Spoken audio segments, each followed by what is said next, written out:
Hello,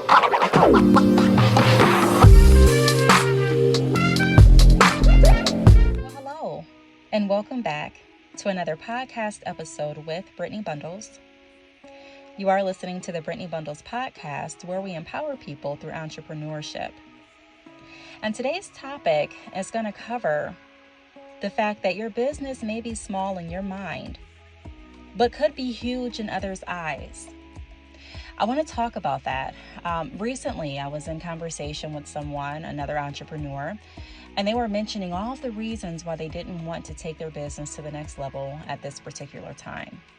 And some of the reasons consisted of, hey, other businesses have better equipment. Other businesses are larger than mine. Other businesses have more people. And I really started to think about a lot of things that this other entrepreneur was saying. And I can remember feeling some of those same type of feelings and having some of those same type of thoughts when I had my salon. And even prior to having the salon, when I first started my hair business online, me constantly comparing myself to other businesses, me not thinking that I could be in certain events or do certain things because I didn't have all the experience that maybe someone else had that was in the industry with me. I didn't offer as many textures as the next hair business. So should I take this opportunity to speak about my business in this interview? My business isn't the biggest. Why would they want to hear from me, right? So there was a lot of things that I battled with internally in order to get to the place that I am now, where I'm confident in what I do. Now, I'm not saying that I'm the biggest business. I'm not saying that I have all of the textures still at this point. I'm not saying that that's even my goal, but I am in a different mind space. And because my mind is in a different place and I'm thinking completely different, my business operates differently.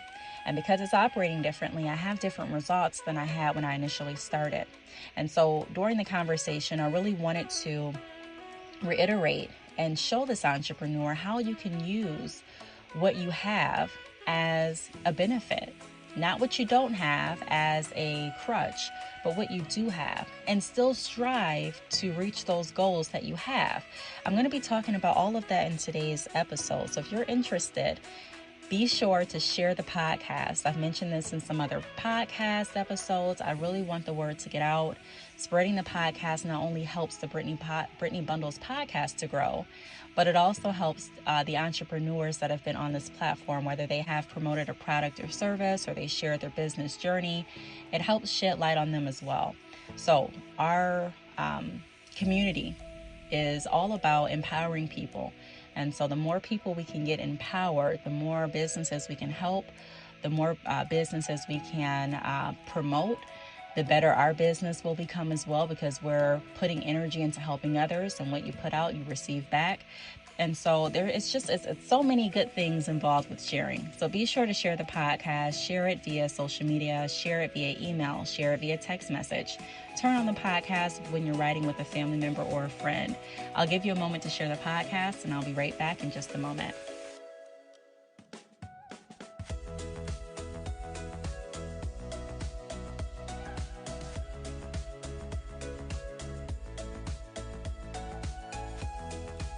All right. Welcome back to another podcast episode. So like I mentioned, we're going to be talking about how your business may be small in your eyes, but could be huge in others. Pretty much the moral of that is being your worst enemy, you being your biggest critic.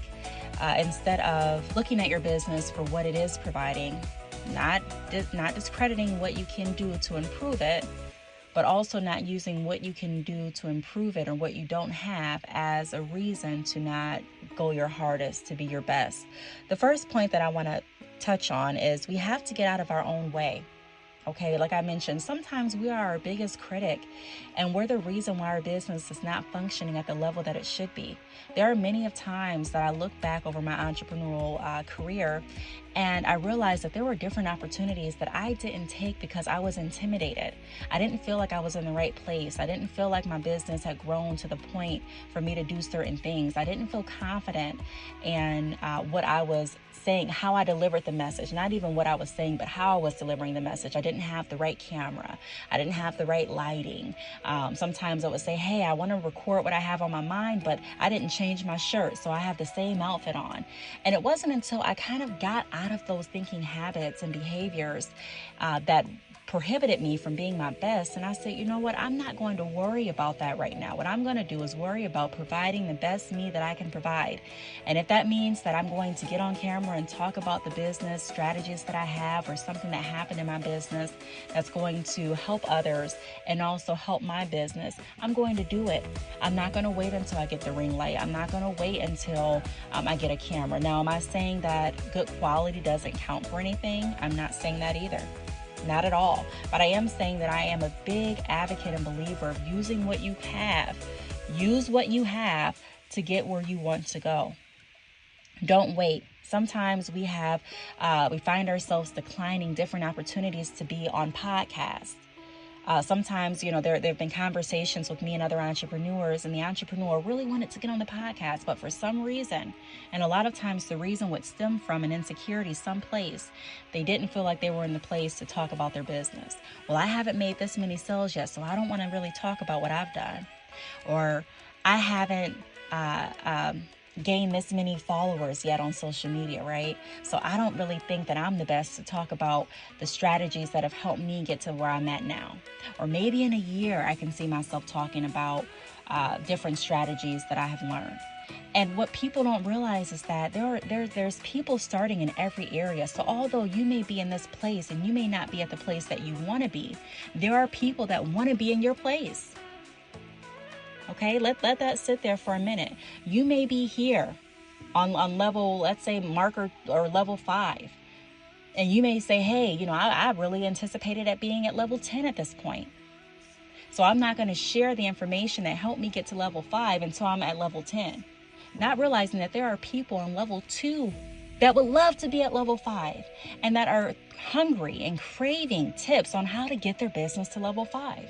And because you're not confident, or because you feel like you want to wait, or because whatever reason you're insecure about something, maybe you feel like you haven't done enough. Maybe you feel like you're not where you should be. Whatever the case may be, there's information that people still find valuable.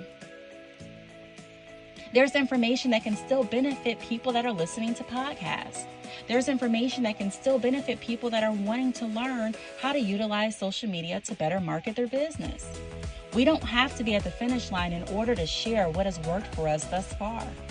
We don't have to have the biggest and best business out there in your mind in order to share what you have done so far. What I've realized too is that a lot of times when we're worried about the back end, we're worried about, hey, I don't have a lot of inventory. I speak with people very frequently that talk about that as one of their concerns. I want to go out and I want to do some different events, but I don't have a lot of inventory. How can I do it?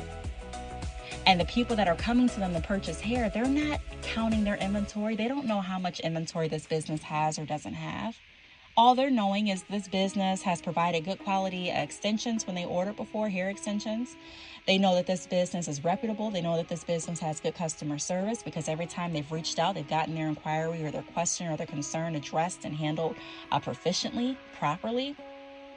And because you are just Xing yourself out of the game because you don't have the amount of inventory that you think you should have, now you're not partaking in any other events.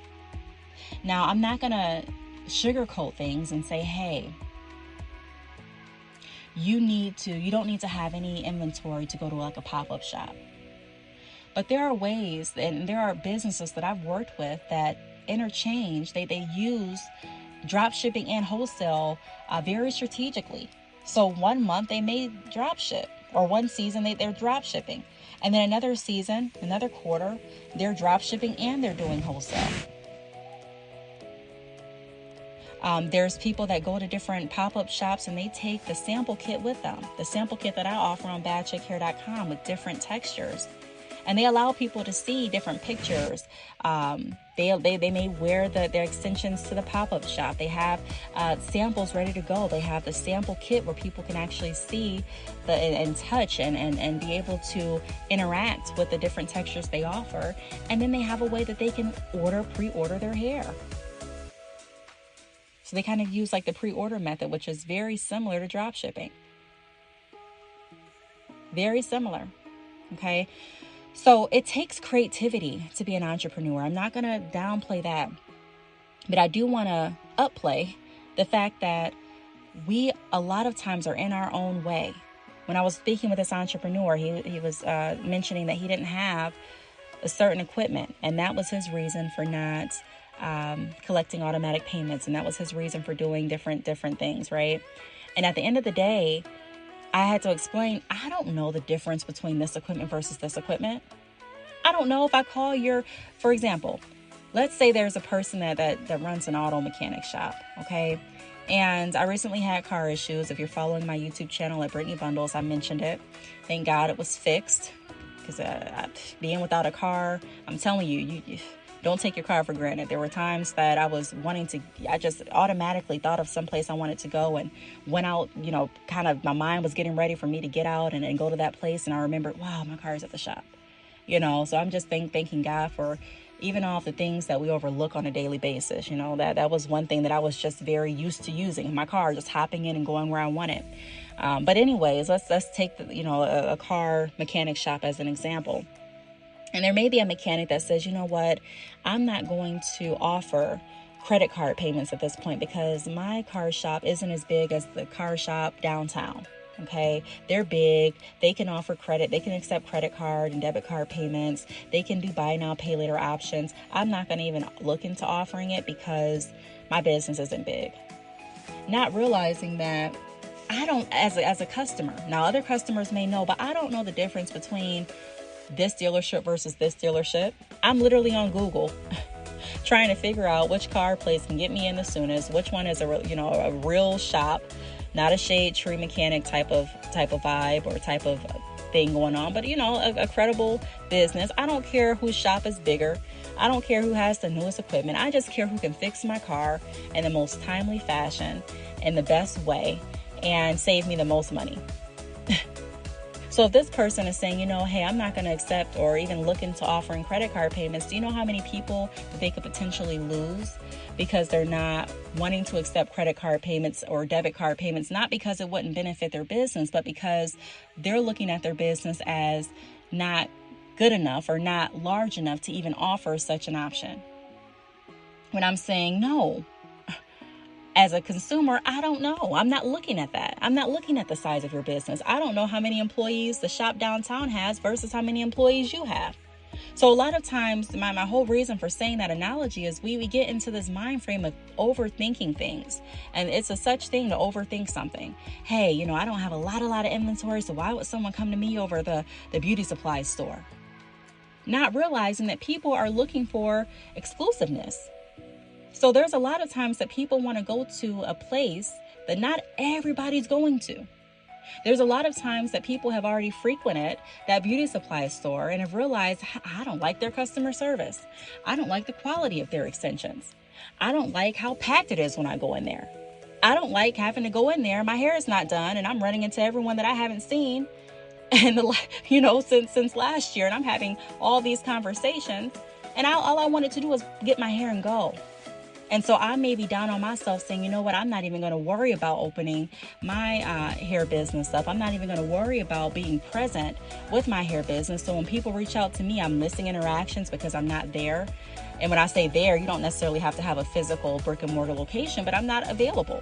I'm not looking at my DMs. I'm not checking to make sure I made the payment for my e-commerce site. So my site's not working. I'm just gone. I'm off the scene because I'm assuming that people don't want to purchase with me because I have in my mind, why would they purchase when I don't have a lot of inventory? When the consumers are like, I don't know how much inventory you have. All I wanted was 2 bundles. All I wanted was a closure.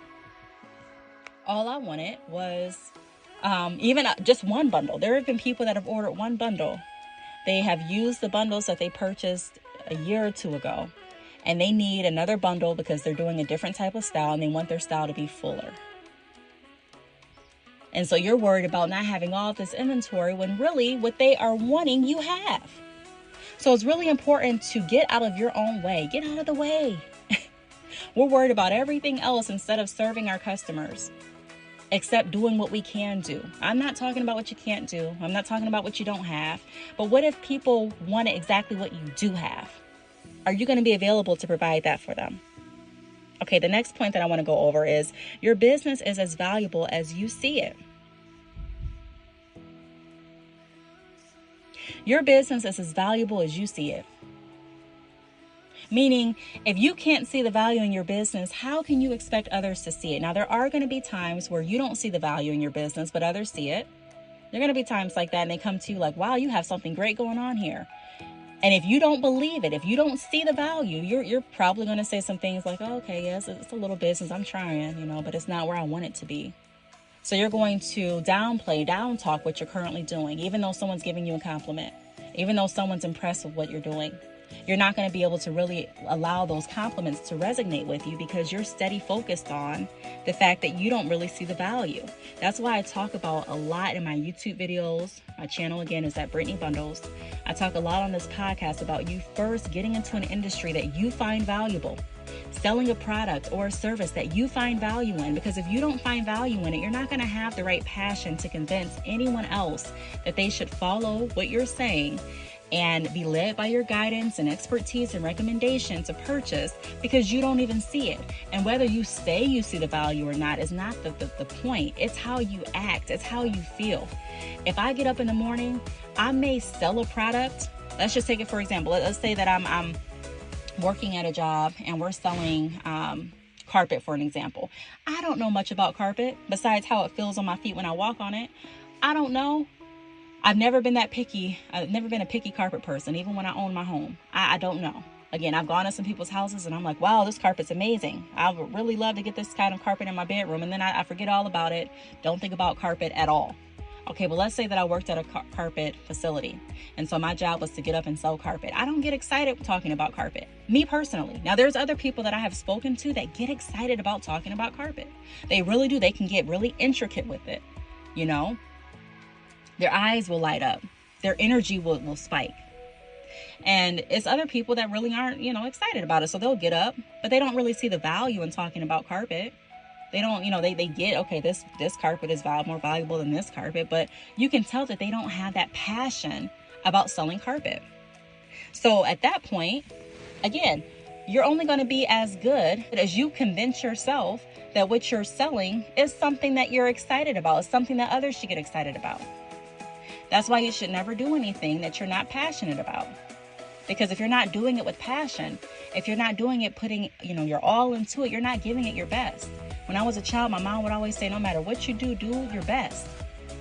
Be good at it. And it's really hard to be good at something you don't like. Or, let me take it back.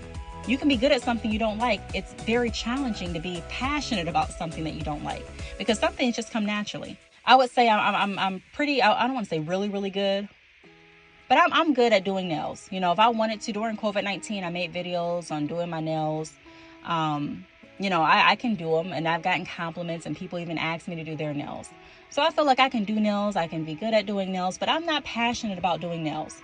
I'm just not. It's not a passion of mine. Could I open a shop and then offer services where I do nails? Yes. Could I go and take some classes and get certified doing nails and learn better techniques and things like that? Yes, I can. But am I going to do the nails passionately at this point in my life? Probably not, because I'm not passionate about doing nails. So your business is only as valuable as you see it. You can have 10 people that see the value in your business and that have passion behind what you're doing. But if you don't have the passion that's needed to get up, to arrive at your business every day, send out marketing information, make sure that you're interacting with your customers and clients, care enough to even check your analytics, get up, package up your products, go to the post office. If you don't have that passion behind what you're doing, talking about your business, that's going to result in you doing the motion. So you may get up, you may answer some DMs, you may go to the post office, but if you go to the post office and you see people, you're not going to be passionate or feel that urge to want to talk about what you're doing. You're not going to feel that urge to want to connect with other people on a business level. You're not going to feel that urge to go the extra mile when you are communicating and answering your DMs back. So passion is important. Finding the value in what you do and sticking to that is going to help increase every aspect of your business. And it's definitely going to help increase the sales portion. because people are more comfortable purchasing from people that are passionate about what they do. If I'm looking at getting my car fixed and there's two mechanics and there's one mechanic that's talking about what's going on with my car and I can tell he cares about it and he's passionate about it, versus another mechanic that's like, yeah, bring it here. I may be able to do it. I may not. I saw some issues like this. I didn't see. I'm going to go with the one that sounds confident and that has the passion behind what he's saying, okay? The next tip that I want to go over is stay focused on the bigger picture. So although you may not be exactly where you want to be at, let's focus on the bigger picture. The bigger picture with my business is I want to see other businesses succeed. That's the biggest picture. So even if today wasn't a good day, even if I don't have as much inventory that I want to have, even if I don't have the biggest and best marketing company behind me, even if I don't have my laptop right now, let's say my laptop isn't working, even if I don't have the best packaging right now, even if I don't have the most decked out website right now, I am still looking at the bigger picture and I am still going to operate my business with passion. I'm still going to make sure that I am staying committed to my business. I'm still going to make sure that I'm finding the fire behind my business each morning, because I want to make sure that I am focused on the bigger picture, which is helping other entrepreneurs. I can help an entrepreneur with a website on any e-commerce platform, to be honest. I can help entrepreneurs with any shirt on. I don't have to have a brand new shirt. I can help an entrepreneur with recording a video, and it doesn't have to be the best production, best lighting. It doesn't have to be the best camera. Now, would it help with some views? Probably, because there are a lot of people that won't even click on a video that doesn't look like it has high quality camera or high quality lighting, right? So I'm not saying don't focus on that. I'm not saying don't strive to be better, but I'm saying right now when I have a message on my heart, I'm not going to save it and not provide it because I'm waiting on the next bigger thing to happen with my business. Because my bigger picture is I still want businesses to succeed, whether I have a great camera or not.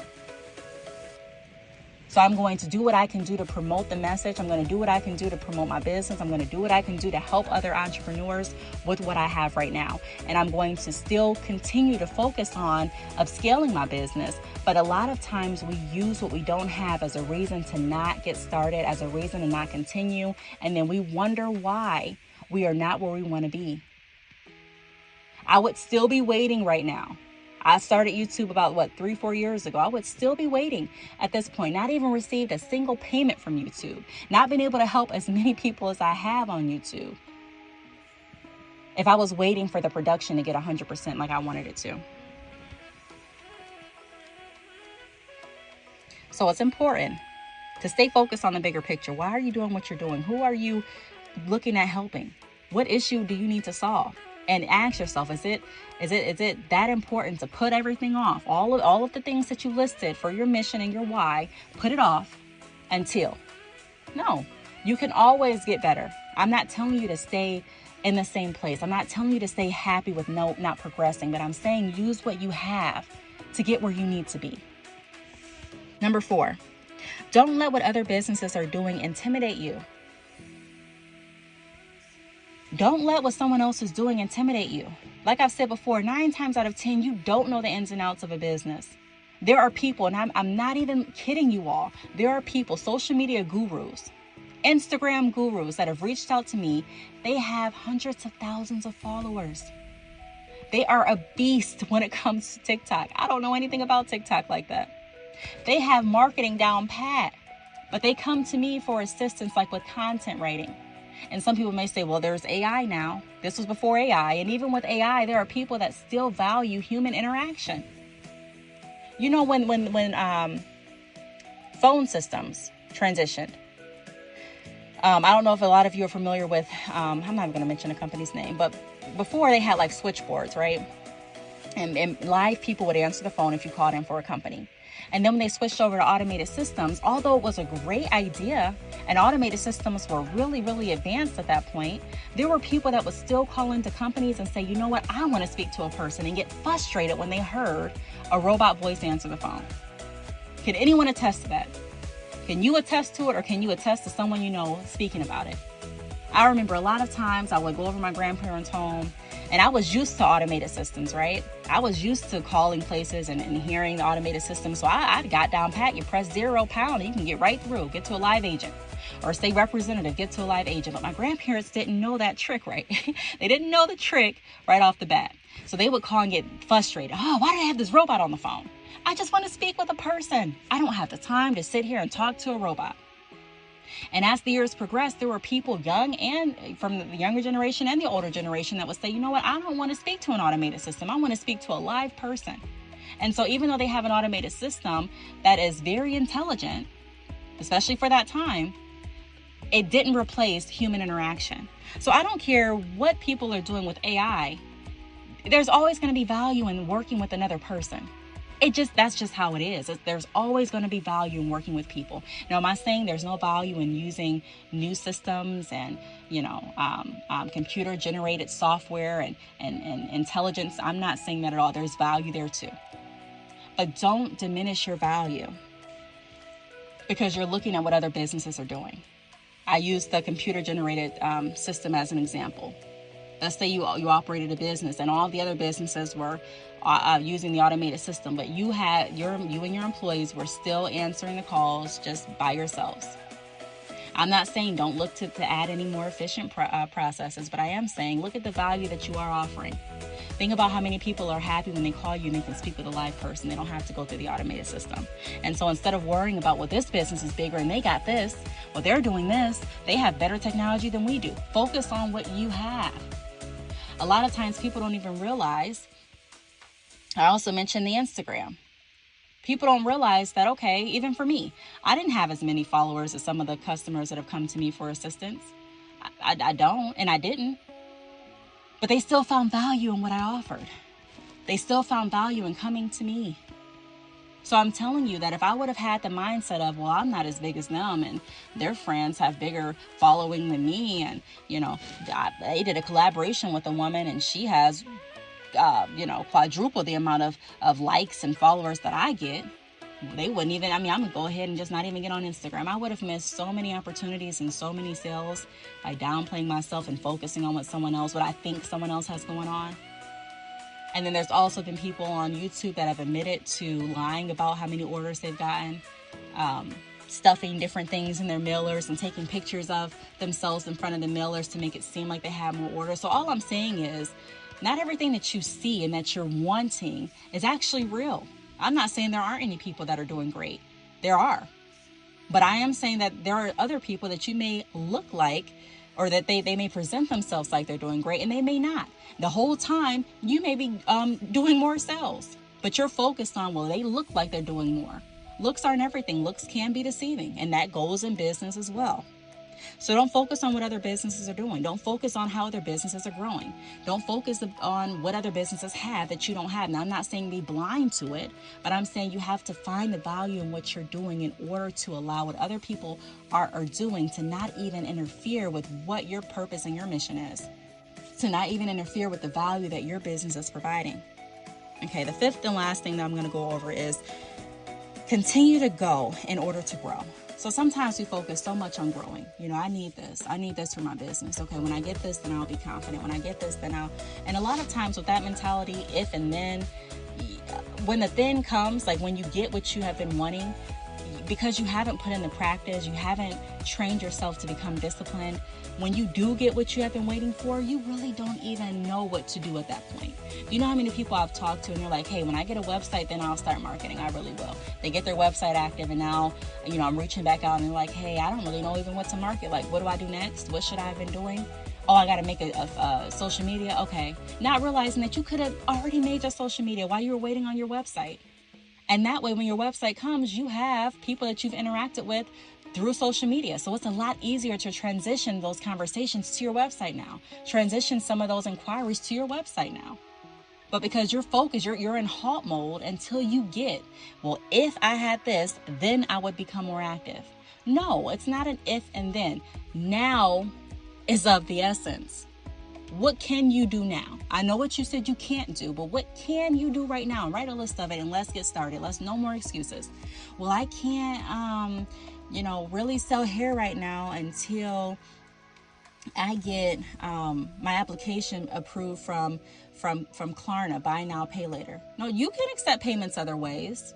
And if anything, you can accept cash, right? Well, I can't. Okay, so let's write that down. So we're going to accept orders, and we can accept orders through cash. Can you have a PayPal account that's active? Can you create a business PayPal? I can do. Okay, so we're going to do cash and PayPal. Can you accept Shopify payments? Yeah, I saw an option. Okay, so we're going to do cash, PayPal, and Shopify payments. And sometimes people are like, Brittney, I wasn't looking at a way around all my excuses today. They may not say it, but I feel that kind of vibe. But the truth is that we're in our own way. You have to, a lot of times, get into the game in order to grow.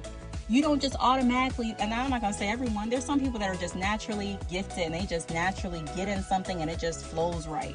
But for the majority of us, you don't just get in something and then everything just flows into your lap. Even if you're looking at playing sports. My kids are in sports now, and I'm telling them the importance of sticking to something, being committed to something that you're interested in. As far as sports, if you're wanting to play basketball, you have to get in there and go in order to grow. So there are going to be some situations and scenarios that you're going to have to grow through. And the only way that you're going to come to those scenarios is if you actually get in the game and if you're going. Business, there are going to be some scenarios that I can talk to you about them. I can make books. You can listen to 1,000 podcasts, but if you're not actually going in your business, there are going to be some interactions that you don't know anything about until you actually get in and you go in order to grow. There's going to be something else that you want in your business that you don't have. Once you get your website, 9 times out of 10, it's going to be something else. Well, now I want this, and now I want this type of printer. Okay, but get in the mix so that you can grow to that.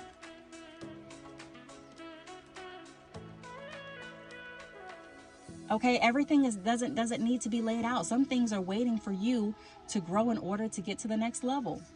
You're talking about you want orders, and you wouldn't know what to do if you got an order today. You wouldn't know how to get the money from the merchant that you're using. You wouldn't know the percentage because you haven't really looked at that. You skimmed through it, the percentage that they're going to charge you. You wouldn't know how long it takes for the funds to get to you. So you have everything in your mind planned out. So you think, I'm going to do drop shipping. I already got my vendor set up and I got my website. And I'm not going to worry about the rest until I get this. And then you get an order. And then what? Now you're like, well, so now what do? How am I going to print it out? I don't have a printer. Now, you know what I mean? And use what you have and figure out how you're going to operate with what you have. And then make a strategic plan on how to get what you need to continue and boost and grow your business. But sitting back, going over and over again about what you don't have and what other businesses have and what you tried and what didn't work. And a lot of times you try things and don't even give it time to work. I know some people say 3 to 5 years is the mark for businesses to either succeed or fail. Some people disagree with that. And sometimes I disagree as well. It all depends. It all depends. There are businesses that have been in business for 5 years and their 5th year was their worst. First year was their best. There are some businesses that get in business and they've had 4 years until their 5th year. It all depends. But I say instead of even worrying about the numbers, that's why I say I'm not a numbers person. I get away from all of that. Look at the impact you're making. Sometimes I have videos with literally 20 views. And do you know how many emails I get from those 20 views? Do you know how many people have reached out and thanked me for the advice, have shown me how their business has grown based on what I provided? So a lot of times we focus on a lot of different things, but the main thing we need to be focusing on is getting out of our way and understanding the value that we provide and being able to run off that. Like I said in my last podcast, I posted something on Facebook that said, God gave you the vision, He'll give you the customers. There are lots of times that I was like, wow, like, should I even do YouTube? Especially in the beginning when I was looking at the views. I had way more views in the beginning when I was talking about, I was doing bag reviews. And you may see some bag reviews here and there. But that's not really what I'm passionate about. So I didn't make a lot of videos about my bags. Okay? Because I'm not really, like I said, before, I was new to YouTube and I was trying to get my feet wet. But then I found a lane that I was really passionate about. So it's not even about just the views for me. It's not even just about how much money I make. It's about the impact. It's about fulfillment. And God takes care of the rest. I notice when I'm trying and I put my hard work, I put my mind to something and I'm being focused and consistent with something, God takes care of the rest. So even if I don't have a lot of likes, or even if I don't have a lot of views, God still makes a way for me to receive income, for me to monetize my talents and the gifts that he provided me with, for me to help other people. And people come to me, how are you still making money on social media? Or how did you even get started making money on social media? I'm telling you, there are fundamental steps that are involved. I'm not saying I'm not going to teach you how to become an Instagram, what do they call it? Instagram baddie overnight. I don't know how to do that. I'm not going to tell you how you can gain 1 million followers in 2 days. I don't know.